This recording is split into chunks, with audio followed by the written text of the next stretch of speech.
So I'll just say a little bit about myself for those who don't know me. It's nice to, first of all, it's really nice to see people I do know and see some new faces. So my name is Paris Williams, and this is actually kind of interesting how this unfolded, this webinar. I was originally going to do this or something similar at the festival, and it got canceled because of the lockdown. So I wanted to share it. I still really wanted to share it, so I kind of modified it into this form here. I was actually already even doing this work even before the whole coronavirus thing happened. I'm actually in the process of taking a sabbatical, basically, from my normal work as a clinical psychologist, wanting to basically very concerned about the state of the world, anticipating global crises, possibly becoming more and more common. And then we had one, so here we are. And so, yeah, interesting timing with all that. I'm from the United States, been here in New Zealand for 7 years. I think I already said I work as a clinical psychologist, and I have degrees in psychology and ecology, and I have a really strong interest in expanded wellness, well-being for the whole being, we'll talk more about that later, but the idea of not just well-being for the individual, but recognizing the interdependency of ourself, human society, fellow earthlings and the earth, and really wanting to draw from that much broader perspective of wellness, something I've always been really interested in. I'm going to leave it there because there's a lot I want to cover, and I want to have time for us to be able to have interactions with each other and all of that. Just as a real kind of basic heads up, the title of this is Navigating Global Crisis, Developing Personal and Collective Resilience. And I want this to be a few hours where we can have a combination of experiential. We can kind of dip our toes into our own feelings around what's happening now, concerns a lot of us have about the future and all of that. How do we develop our own personal resilience around this and future crises, as well as a collective resilience. That's kind of the main essence of what we're going to go over today, and how the two are really related, personal and collective. So this is a little image I came across on the web. I think says a lot to kind of where we're at right now. There's a little swimmer on the top, which is sort of humankind, and there's a pretty scary shark in the form of COVID-19 behind us, coming after us, you could say. But then behind that, is the fears of a looming economic crisis. I suppose many people have been predicting for a long time, but a lot of people are fearing that this could be like a catalyst, what's happening with COVID-19 to really kind of kickstart a kind of severe crisis. But then you've got the biggest shark of all behind all of that is, it's often called climate change. For the term biosphere breakdown, we'll talk more about that just because, yeah, climate change is a big deal, of course, but really that's just one aspect of problems happening in our environment and on the earth on so many levels, really. We'll get to talk more about that soon. And there's a sideways perspective. So as we go through this, just invite you to notice what sensations come up because some of the material is not going to be very pleasant, and some will hopefully be pleasant and hopeful. So we're going to kind of explore both the shadow and the light here. So I thought a bit about what's the best way to present a topic that's, we're talking about some really difficult, stuff, and we're talking about death and pain and the possibility of, really big, scary stuff happening. And I decided to kind of go with this archetype here called the hero's journey. I imagine a lot of you are familiar with that.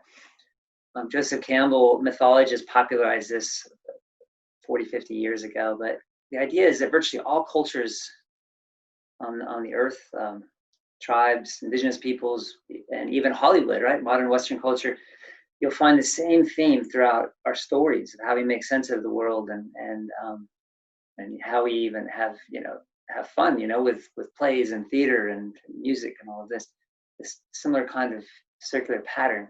So the idea is that first there's a call to adventure, whether we ask for it or not. Some crisis, some challenge manifests, top of the circle here. And we have to gather our resources and consult with our mentors and gather allies and all of that, and cross the threshold from the so-called normal world into the unknown, right? into the trials and tribulations of this particular challenge. And typically, as the story goes, there's certain failures that happen. You know, we're going into the unknown, and we often fail and fall down, and we have to pick ourselves back up and grow and get stronger, grow new skills. And then ultimately, we kind of face the ultimate sort of challenge that pushes us to the edge of our capacities. And assuming we survive that, we go a kind of death rebirth process, a very deep, profound, transformative experience on some level happens to us.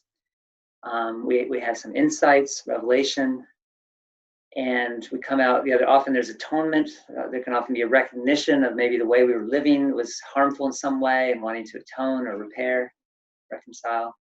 And then finally, you're taking the gift of our own journey back to the so-called normal world, back to community or society in some way to contribute what we've learned, the gifts and the knowledge to contribute to make the world a better place. So even if you think about Hollywood movies, right, there's this basic theme that typically follows. It goes right back to that human culture.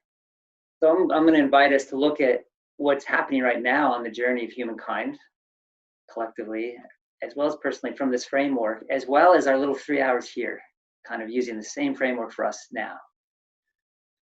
So the first thing I want to invite us to do is, we're at the top of that circle, is gather our resources, right? So connect, gather our allies, our resources, our strengths, and prepare to kind of go into the underworld.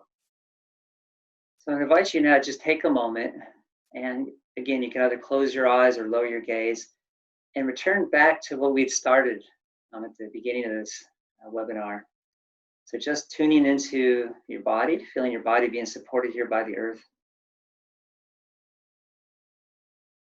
And in particular, see if you can tune back into the quality of aliveness. So if you're really feeling into the sensations in your body, even though it may be very subtle, see if you can actually feel on some level, or at least sense your heart beating, your body breathing. Just really feel the aliveness, that deep wisdom within your own body. And then expand your awareness to feel the earth beneath you.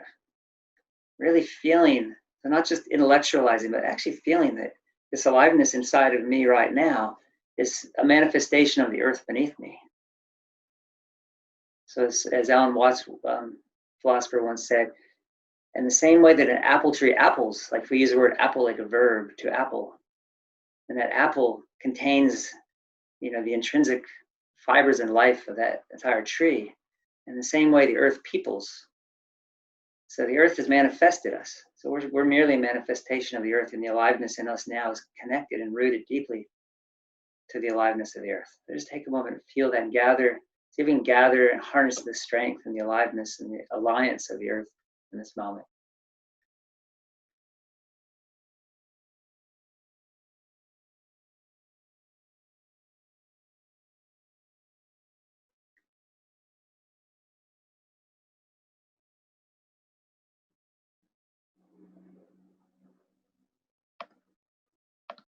Just taking some breaths into whatever feelings are emerging through this right now.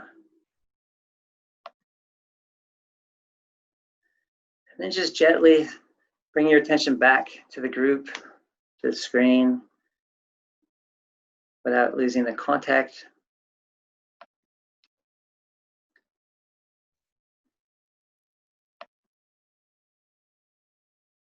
I'm just going to play a little video I put together that I think captures, at least for me anyway, captures this quality that I'm trying to describe here. A healthy, harmonious connection with ourselves, the earth, our fellow earthlings, fellow humans.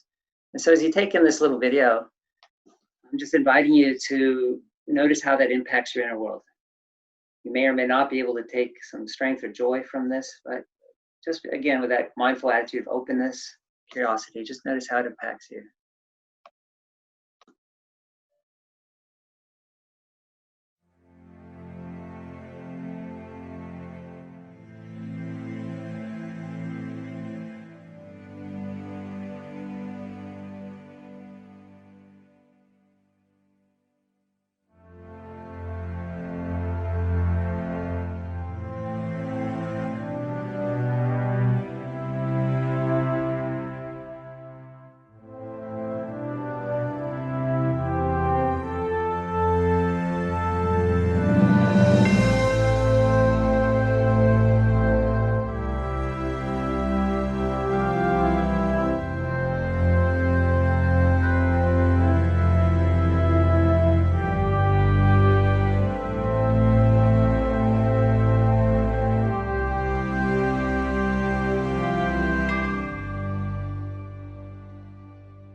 So just take a moment now and sit with whatever sensations, imagery, feelings from that.